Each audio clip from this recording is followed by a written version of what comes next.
Ang sangguniang kabataan sa barangay JP Rizal, Butuan City mitabang sa pagapud-apud og relief packs isip COVID-19 response sa ilang barangay. Nakiusasab sila sa programang Balik Eskwela og atong madunggan ang uban pa nilang mga programa para sa kabatan-unan sa JP Rizal, Butuan City. Atong makauban karong hapuna si SK Chairman Judy Ben Duro. Mayong hapon, Judy Ben. Mayong hapon, Secretary Martin. Mayong hapon sa tanan. Kadtong kasagsagan sa pandemya, unsa-unsa man natabang ang inyong gihatag sa inyong mga kabarangay? Nanghatag ang among barangay o mga relief goods. Katong mga relief goods, kami nag-volunteer adto ang SK Council nga mo ay mag-repack, then mao po nag-distribute para sa among mga kabarangay. Aron mahimong busy og produktibo ang kabatan-unan sa inyong barangay, naghimo mo og mga online games o board games. Kumusta sab ang response ani sa inyong mga kabatan-unan?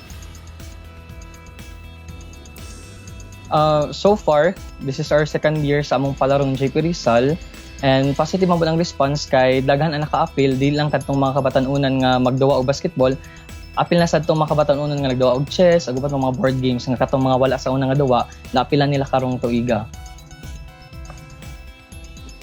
Sa pagbalik sa eskwela, unsa ang inyong mga gihimong tabang ug programa para sa mga estudyante?